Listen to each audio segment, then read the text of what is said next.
히브리서 11장에서 믿음에 대해서, 믿음의 선조들의 믿음의 특징에 대해서 말씀을 보고 있습니다. 오늘은 아브라함입니다. 다른 믿음의 선조들은 대체적으로 한 절씩 기록되어 있습니다. 그런데 아브라함은 히브리서 11장에 가장 많은 분량으로 기록이 되어 있습니다. 아벨은 예배, 에녹은 동행, 노아는 순종, 아브라함은 믿음을 상징합니다. 성경에 믿음이라는 단어와 아브라함이 붙여 다니는 횟수가 제일 많습니다. 그래서 아브라함은 믿음의 조상이다, 그렇게 부릅니다. 오늘 말씀의 주제는 부르심입니다. 그러니까 아브라함의 믿음은 어디에서 시작이 되었느냐? 부르심을 받는 것에서부터 시작되었습니다. 창세기 12장 1절에 보시면 여호와께서 아브라함에게 이르십니다. 너는 너의 고향과 친척과 아버지의 집을 떠나. 그러니까 고향 갈대아 우르를 떠나라 했습니다. 그리고 내가 내게 보여줄 땅으로 가라.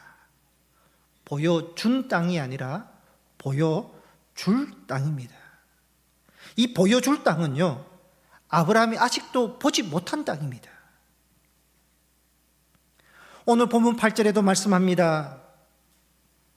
믿음으로 아브라함은 부르심을 받았을 때에 순종하여 장래 유업으로 받을 땅에 나아갈새 갈 바를 알지 못하고 나아갔으며.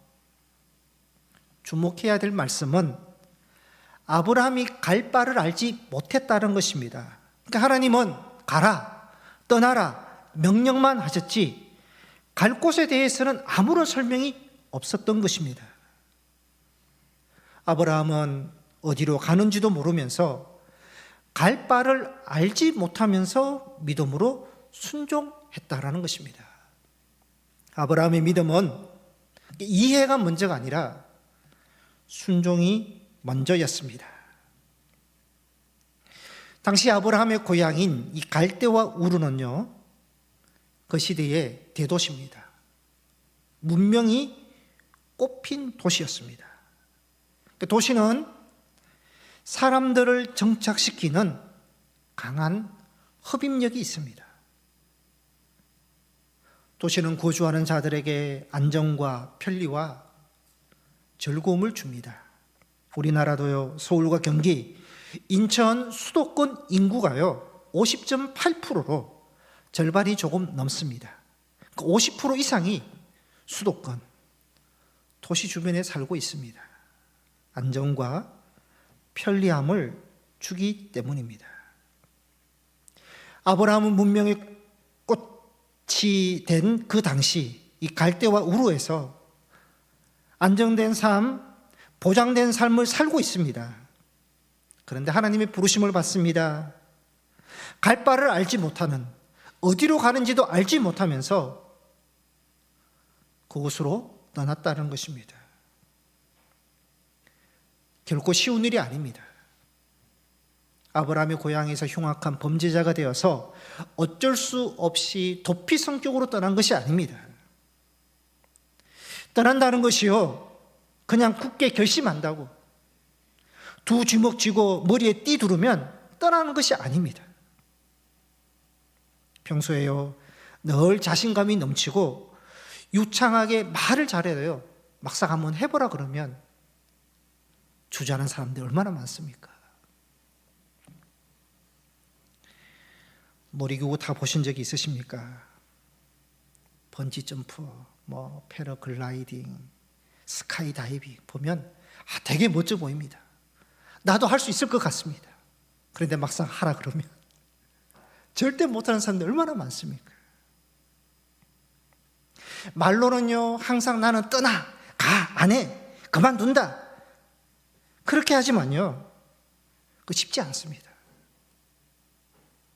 아브라함의 고향은요, 삶의 터전이었습니다. 안정과 보장을, 삶을 보장해 주었습니다. 근데 그 모든 것 포기하고 그것도 알지도 못하는 곳에 떠난다는 거, 이거 쉽지 않습니다. 불가능합니다. 그런데도 아브라함은 명령에 순종했다는 것입니다. 이해할 수 없는 명령, 경험과 지식이 없음에도 불구하고 불확실한 미래임을 알면서도 순종했다는 것입니다. 여기 아브라함의 믿음이 있습니다.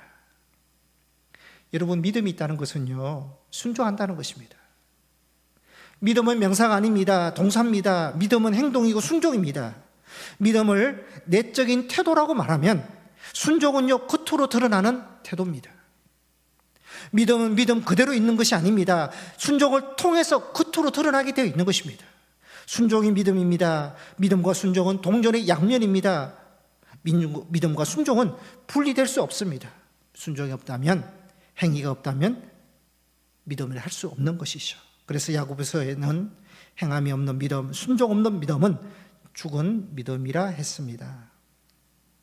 그런데 아브라함은 이렇게 갈 바를 알지 못하는데도 믿음으로 순종했다. 이 순종의 힘이 어디 있을까? 하나님 때문입니다. 하나님이 자기를 불러주셨고 하나님이 내게 말씀하셨다. 이 믿음으로 떠나는 것입니다. 부르심보다 더 중요한 것은요, 누가 불러주었느냐입니다. 우리 생애에 그럴 일은 없겠습니다마는 만약에 백악관이나 영국 왕실로부터 초대를 받는다면 비행기 티켓, 비전이 있어서 무료, 또 호텔 숙소 다 무료로 제공하면서 초청한다면요, 어떻게 하시겠습니까? 지금 있는 옷 그대로 가시겠습니까? 아니면 무리해서라도 백화점 가서 초청에 맞는 옷을 구입해서 가시겠습니까?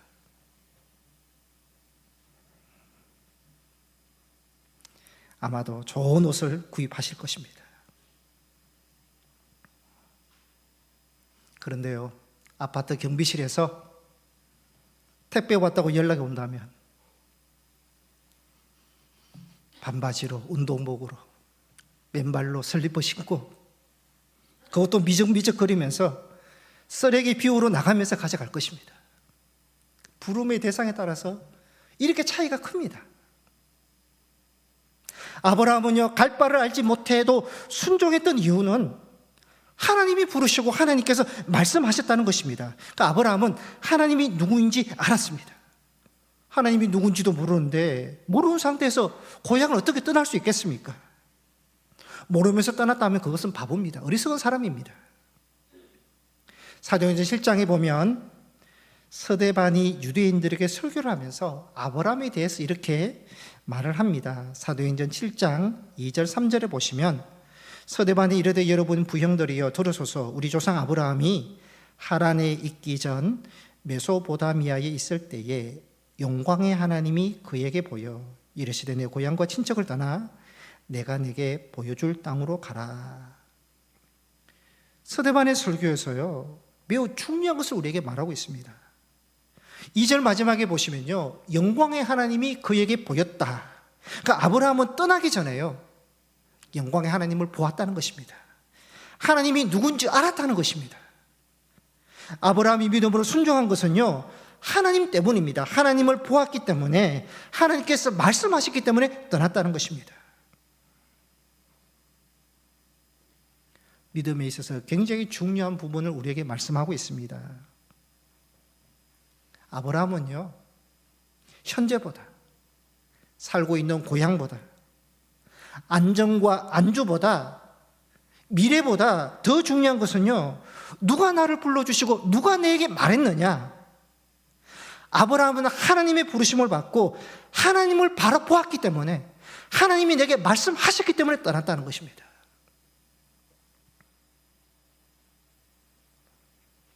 사람들이 보았을 때는요, 사람들 입장에서 보면, 아니 갈 바를 알지 못하는데 어디로 가는지도 모르는데 아브라함이 떠났다는 것은 얼마나 막막했을까, 얼마나 힘들고 불안했을까, 우리 입장에서는 그렇게 볼 수 있습니다.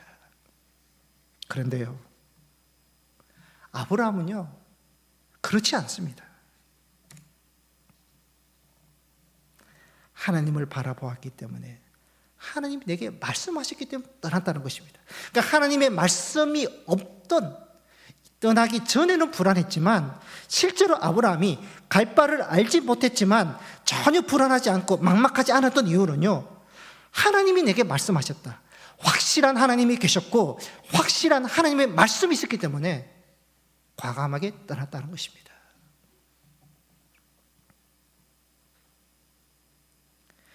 출애굽한 이스라엘 백성들이 광야를 지나갑니다. 먹을 것이 없고 마실 것이 없다고 불평하고 원망했습니다. 그런데요, 그 백성들의 불평과 원망의 뿌리를 보면 왜 불평하고 원망했을까? 광야이기 때문에? 정말 먹을 것이 없고 마실 것이 없어서 불평했을까? 그 뿌리는요, 자기들을 구원하시고 주관하시는 하나님을 보지 못했기 때문입니다.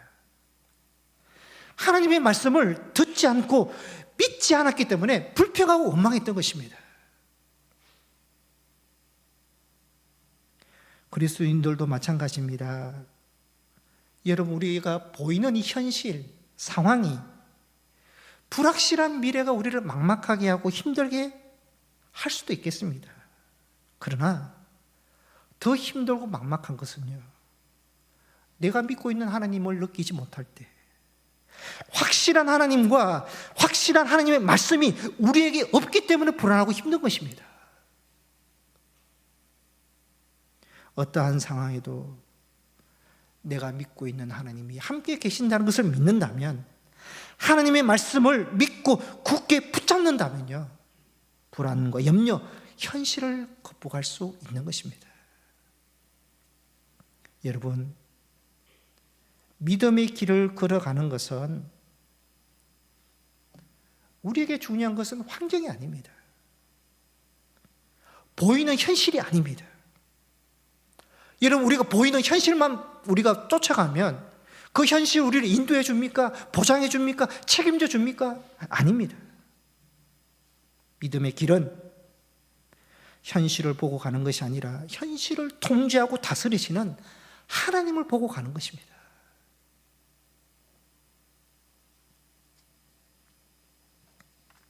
지난 수요일 밤 예배부터 수요 작년 성경 공부로 큐티 훈련 5주 과정을 시작했습니다. 큐티는 말씀을 내가 보고 묵상하고 적용하는 훈련입니다. 그동안 우리는 목회자가 주는 그 말씀의 요리를 우리가 잘 받아 먹었죠.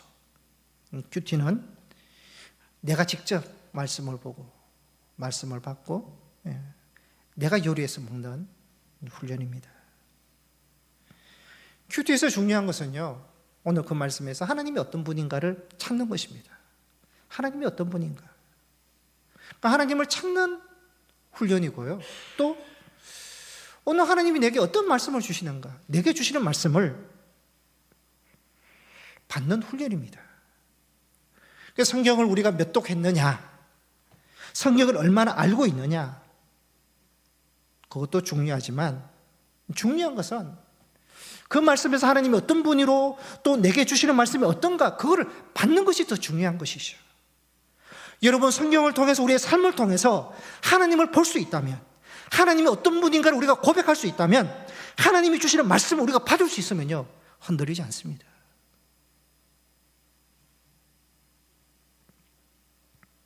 창세기 12장 4절에 보시면, 이에 아브라함이 여호와의 말씀을 따라갔다. 보장된 고향을 떠날 수 있었던 것은, 갈 바를 알지 못했는데 떠날 수 있었던 것은 여호와의 말씀을 따라갔다. 하나님을 보았고 여호와의 말씀을 붙잡고 갔기 때문에 떠날 수 있었던 것입니다. 아브라함의 믿음은 어떤 믿음이냐? 자기의 상황을 보지 않고 불러주신 하나님을 바라보는 믿음, 하나님의 말씀을 붙들고 나아가는 믿음이었던 것입니다. 그리스도인은요, 보이는 현실, 상황을 주목하는 것이 아니라 그 속에서도 하나님을 바라보고 그 하나님의 말씀을 듣고 붙들고 가는 그 믿음을 하나님께서 우리에게 말씀하고 있는 것입니다. 여러분, 바라본다는 것은요, 바라보면 영향을 받게 되어 있습니다. 바라보면. 빛을 보면 빛의 영향을 받는 것이죠. 꿈, 비전, 바라본다면요, 꿈과 비전을 우리가 혜택을 받는 것입니다. 반대로 불가능, 부정적, 미움, 불평, 불신, 여러분 그거 바라보면요, 그 영향을 받는 것입니다. 하나님을 바라보았다는 것은요, 하나님을 바라보면 하나님 주시는 영향을 받습니다. 하나님 주시는 혜택을 받는 것이죠. 믿음, 지혜, 용기, 소망, 인내, 혜택을 받는 것입니다. 그리고 바라보면요, 다른 것은 밀려나게 되어 있습니다. 빛을 바라보면 어둠이 밀려가고, 사랑을 바라보면요, 미움이 밀려갑니다. 하나님을 바라보면요, 우리 안에 세상적인 것들이 밀려가는 것입니다. 하나님의 특성과 반대되는 교만과 거짓과 미움과 원망, 불신, 욕망, 하나님 바라보면 밀려가게 되어 있는 것입니다.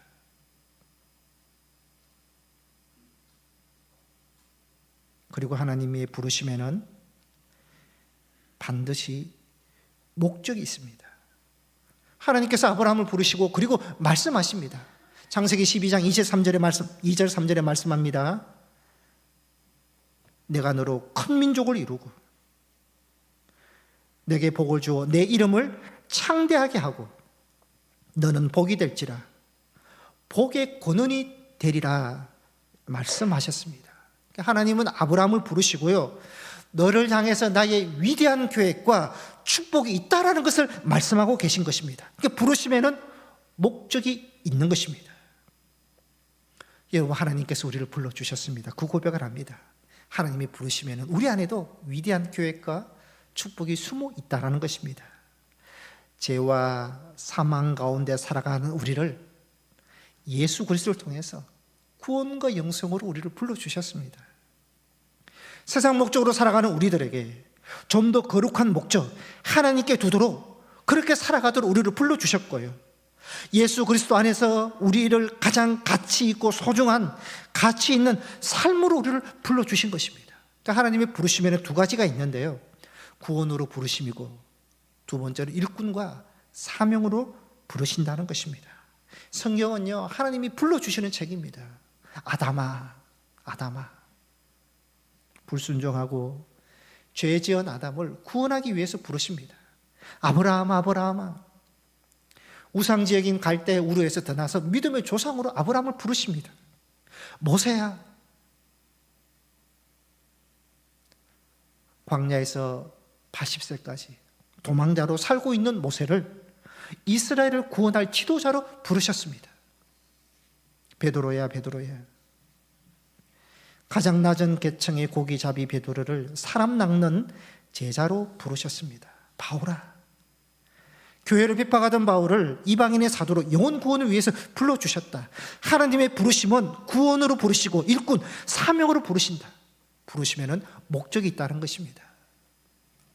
잘 알고 있는 시입니다. 김춘수 시인의 꽃이라는 시입니다. 내가 그의 이름을 불러주기 전에는 그는 다만 하나의 몸짓에 지나지 않았다. 내가 그의 이름을 불러주었을 때 그는 나에게로 와서 꽃이 되었다. 내가 그의 이름을 불러준 것처럼 나의 이 빛깔과 향기에 알맞는 누가 나의 이름을 불러다오. 그에게로 가서 나도 그의 꽃이 되고 싶다. 우리들은 모두 무엇이 되고 싶다. 너는 나에게, 나는 너에게 잊혀지지 않는 하나의 눈짓이 되고 싶다. 한 송이 꽃도요, 사람이 부르지 않으면 아무런 의미가 없지만 불러주니까 꽃으로, 의미로 다가온다는 것입니다. 주님께서 우리를 부르시기 전에는요, 사망의 몸짓, 죄의 몸짓, 절망의 몸짓, 슬픔의 몸짓, 불안의 몸짓, 실패자로 살아갔는데 그런 우리를 주님이 불러주십니다. 꽃이 되게 하시고 사랑받는 자가 되게 하시고 의미 있는 자가 되게 하시고 소망 있고 가치 있는 자로 우리를 삼아 주셨다. 부르심에는 목적이 있다는 것입니다. 경매장에 낡은 바이올린 하나가 나왔습니다. 볼품없는 이 바이올린이 경매에 붙여졌는데 3달러까지는 부르는 사람이 있었지만 그 이상으로 부르는 사람이 없었습니다. 그때 한 노인이 낡은 바이올린을 잡고 손수건으로 구석구석 닦았습니다. 음정을 맞추고 연주를 시작했습니다. 연주가 너무 황홀했습니다. 그러면서 노인이 바이올린을 연주하고 나서 잘 있었느냐 내 사랑하는 아들아 40년 만에 너를 만졌구나 그러면서 또 연주하는데 모든 사람들이 감동을 받았습니다. 그리고 경매에 붙였는데 10달러, 100달러, 1000달러, 3000달러의 경매가 되었습니다. 낙찰되었습니다. 가치 없는 물건도 거장의 손을 거치면 값없이 올라간다.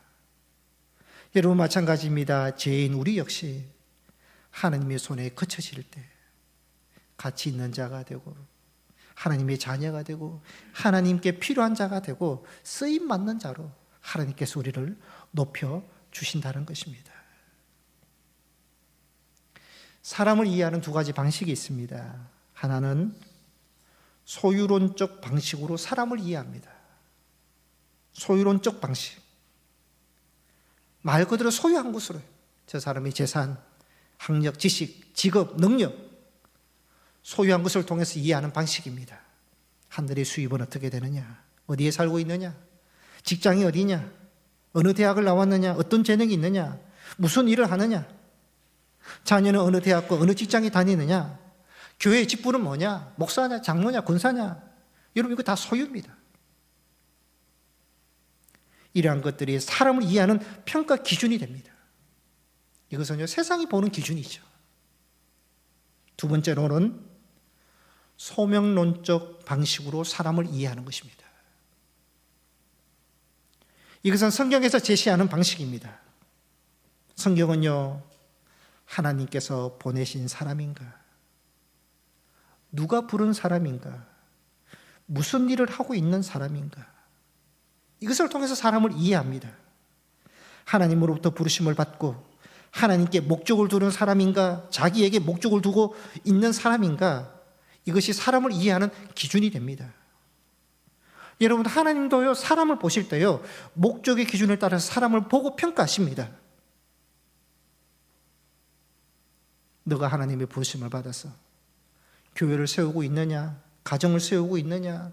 공동체를 세우고 있느냐? 이웃에게 선한 영향을 끼치고 있느냐? 아니면 공동체가 어떻게 되든 너 자신의 만족을 위해서 살아가고 있느냐? 하나님도요 부르신 목적, 소명론적 방식으로 우리를 보신다는 것입니다. 성경에서 말하는 사람의 이해는 그가 누구로부터 부름을 받았느냐, 누구를 위해서 일하느냐, 어떤 목적을 가지고 살아가느냐, 이 소명론적 방식으로 사람을 이해한다는 것입니다. 고동원의 아침 편지에서 나오는 글이었습니다. 삶에서 중요한 것은 당신이 갖고 있는 소유물이 아니라 당신 자신이 누구인가 하는 것이다. 당신이 소유한 것들은 장애물이 될 수 있고 짐이 될 수 있다. 인생의 진정한 가치를 결정짓는 것은 당신이 가지고 있는 것이 아니라 그것으로 당신이 어떤 일을 하느냐에 달려있다라고 했습니다. 여러분 한 사람의 이해는요 어떤 일을 하고 어떤 목적으로 살아가느냐라는 것입니다. 하나님께서 아브라함을 부르셨습니다. 하나님께서 믿음의 조상을 불러주셨고 우리도 불러주셨습니다. 구원으로 불러주시고 하나님의 자녀로 불러주시고 교회로 불러주시고 예배의 자리로 불러주시고 가정으로 불러주시고 여러분 우리가 다 부름을 받은 사람이라는 것을 고백하고 기억해야 됩니다. 그리고 그 하나님의 부르심에는 목적이 있다는 것입니다. 이 부르심의 목적을 가지고 사울왕과 다윗을 비교해서 한번 생각을 해보았습니다. 사무엘상 18장 7절 9절에 보시면 여인이 뒤돌며 노래하여 이르되 사울이 죽인 자는 천천히 다윗은 만만이로다. 사울이 그 말에 불쾌하여 심히 노하여 이르되 다윗에게는 만만을 돌리고 내게는 천천만 돌리니 그가 얻을 것이 나라 말고 무엇이냐. 그날 후로 사울이 다윗을 주목하였더라. 9절 마지막에 보시면요, 주목하였다. 그러니까 사울 왕이요, 다윗을 바라보고 사람의 말, 나는 천천히고 다윗은 만만이로다, 이것을 묵상했다는 것입니다. 사울은 하나님이 그 나라 왕으로 세우셨습니다. 그러니까 하나님을 바라보았다면 부르심을 생각했을 텐데, 그러니까 하나님을 바라보지 않고요, 사람들이 높이는 다윗을 계속 묵상하는 겁니다. 다윗을 주목하는 것입니다. 다윗을 바라보니까 자기 경쟁자로 생각하는 것입니다. 하나님을 바라보았으면 자기의 부르심을 알고 사울 왕으로서 자기가 역할을 무엇을 해야 될 것인가, 그것을 깨달을 텐데요, 하나님을 바라보지 않고 다윗을 주목하고 다윗을 경쟁하고 다윗을 죽이는데 인생 모두를 걸어봅니다.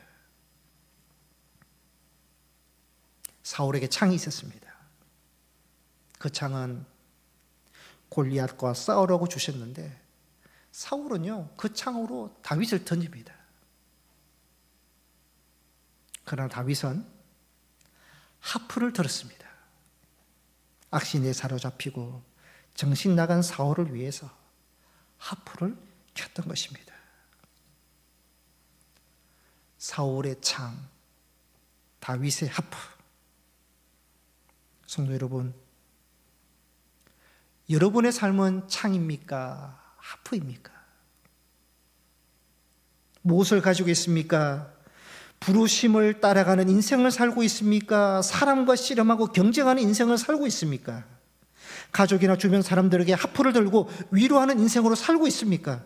아니면 사랑하는 사람까지 사울처럼 창을 던지는 인생으로 살고 있습니까? 하나님께서 우리를 무엇으로 불러주시는지 생각해야 되고요, 하나님이 불러주시면 창이 아니라 하프라는 것입니다. 사순절을 보내고 있습니다. 이스라엘 종교 지도자들은, 유대인들은, 로마 군인은 예수님께 창을 던집니다. 그러나 예수님은 온 인류를 위해서 십자가를 지셨다, 하프를 켜셨다는 것입니다. 사순절을 보내는 우리는 창을 던지는 것이 아니라 하프를 켜야 된다는 것입니다. 우리는 다 부름을 받았습니다. 하나님의 자녀로, 구원으로 불러받았고, 사랑으로 부름을 받았고, 화평으로 부름을 받았고, 섬김과 봉사로 부름을 받았고요, 직분자로 부름을 받았고, 이 시간에는 예배자로 부름을 받으셨습니다. 부르심의 목적은 창이 아니라 하프라는 것입니다. 하프로 위로를 주고 하프로 화평과 평화를 주는 자들로 다 부름을 받았다라는 것입니다. 하나님이 우리를 불러주셨다는 것은 복입니다. 하나님께서 나를 아직도 필요하시다는 것입니다. 아직도 하나님께서 우리를 소중히 여기신다는 것입니다. 부르심을 통해서 당신의 계획을 우리를 통해서 이루어 가신다는 것입니다. 그 하나님의 부르심이 하나님께는 기쁨이 되고 우리에게는 복이 되어야 될 줄 믿습니다. 부르심이라는 글을 소개해 드리겠습니다. 주님께서 부르십니다. 분주함을 멈추고 내게 나아오라고. 주님께서 부르십니다. 복잡한 일상사 잠시 접어두고 내게로 오라고. 주님께서 부르십니다. 아침에 일어나 가장 먼저 좀 보자고. 주님께서 부르십니다. 사람들에게 가지 말고 내게로 오라고. 주님께서 부르십니다. 고민하지 말고 나와 함께 문제를 해결해 보자고. 주님께서 부르십니다. 그렇게 멍하니 있지 말고 나 좀 불러달라고. 주님께서 부르십니다. 그렇게 나를 소외시키니 너무 외롭고 쓸쓸하다고. 주님께서 부르십니다. 너무 바쁘면 몸 상하니 내게로 와서 쉬라고. 주님께서 부르십니다. 나 좀 보자고. 제발 나 좀 봐달라고. 주님께서 부르십니다. 주님께서 부르는 소리가 들리지 않으세요? 주님은 지금도 우리를 불러주십니다. 부르십니다. 찾으라고 부르시고, 교제하라고 부르시고, 문제를 해결해 주시겠다고 부르시고, 은혜 주시겠다고 불러주십니다. 그 주님의 부르심을 들을 수 있어야 될 줄 믿습니다. 주님의 부르심에 합당하게 응하고요, 부르심으로 우리를 향한 주님의 계획과 축복이 이루어지기를 소망합니다. 사순절을 보내고 있습니다. 이번 한 주도 남은 사순절 기간 동안 우리의 삶은 사울의 창이 아니라 다윗의 하프를 들고 삶의 자리에서 위로자가 되시고 화평자가 되시고 샬롬을 이루는 삶이 되시기를 축복합니다. 기도하시겠습니다.